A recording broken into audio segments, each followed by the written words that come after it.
Veterans of Iraq and Afghanistan, they're facing unprecedented levels of post-traumatic stress disorder. An organization to help these vets called Paws of War, it just opened a chapter right here in the Hudson Valley. And our fellow senior political producer, Karen McBride, she spoke to the guy who heads it all up. Karen? Thanks, Richard. Charles Jackson is a Newburgh police officer, a combat veteran, and he's also a dog trainer. Now, he's training Geronimo, a year-old German Shepherd who was a rescue dog, and he's hoping Geronimo will be placed with a veteran next month. I recently spoke with Jackson, and of course Geronimo, at his home in Highland. You're a combat veteran. You've seen this firsthand. You've been on the front lines. Tell us what it's really like for these men and women, both the emotional stress of war, but then also that very difficult, I would imagine, transition back to civilian life. You know, one of the most difficult things is when you're in that environment, you know, it's completely foreign to you. No matter how many of your friends that you have with you, you are kind of always switched on. Even if you have some downtime to kind of relax, there's still that overlaying, you know, apprehension of what could possibly happen. So when, you know, you're in that state for so long, it's hard to transition out of it. And, you know, that's one of the benefits of having a service dog is they can be task trained to help alleviate that.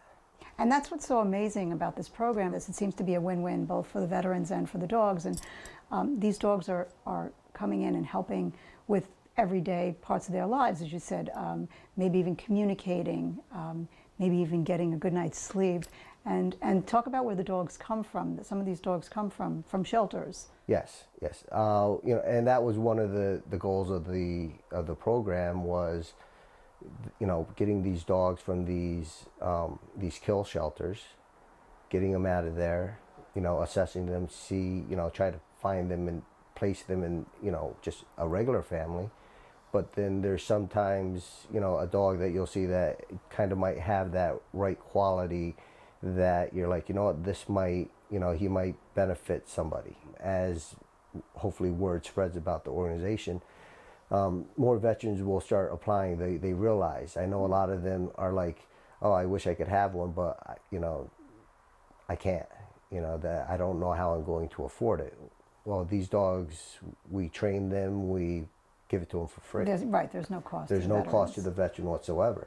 Could you tell us about some of the veterans that might have benefited from this program, what you've seen?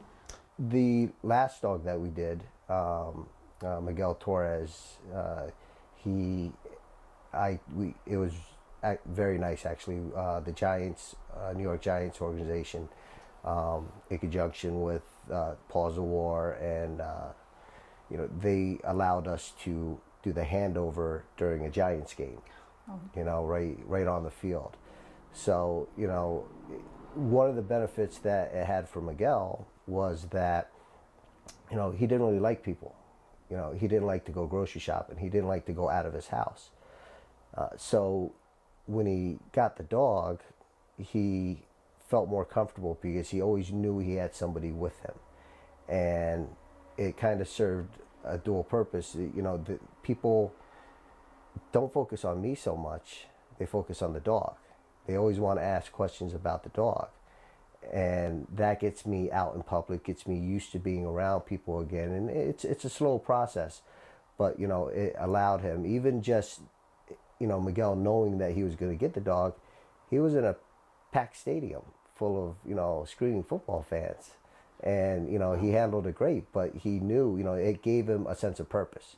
And you were talking before about some of the benefits, some of the ways that the dogs help the veterans, and social skills seems to be a really important part of that. Absolutely. A lot of veterans that have PTSD, they kind of feel lost. They don't have, you know, they want to get better. They don't really know what's going on. They don't have that kind of lifeline, and you know, we hope that the dogs become that lifeline for them. Kind of, you know, get them out in public, you know, let them interact with people. So you could say the service dogs are really a vet's best friend. Yeah, absolutely. You know, one of the things we say, one of the mottos for the organization is you help both ends of the leash.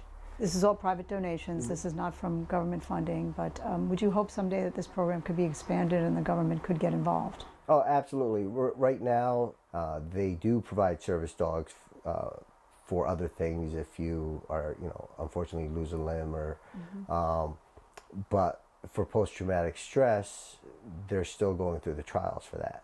So hopefully they can, they don't take too long and they can come to the realization that, yes, this is a benefit for the veteran, and it benefits everything. A lot of these veterans come home, they're married, have families, it affects their whole life and everything about it. The spouse, the kids, they kind of get their veteran back. And so we're hearing all about this amazing program and the things that you do, and now we get to meet your latest trainee, Geronimo. Yes, this is Geronimo.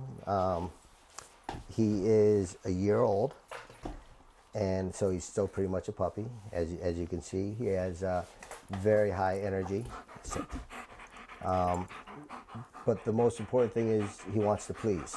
You work with the dog so closely, and he's like part of your family. Is it difficult when Geronimo is going to leave? It's always difficult, but in the back of my mind, I always keep I always have the knowledge that it's for a purpose. Why is this so important? Everybody in the organization, it's an all-volunteer organization. Unfortunately, most of the programs like this are all volunteer.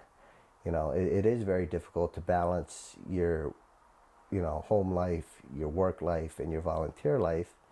But I think if the cause is good enough, you find the time. Well, as you can see, Rich, it's really a great organization, and they're always looking for volunteers, and they do need financial support. And that, again, that site that we just showed you, the way to bring that help. Thank you very much, Karen. When we come back, everyone, we'll have your Hudson Valley headlines. Please stay with us.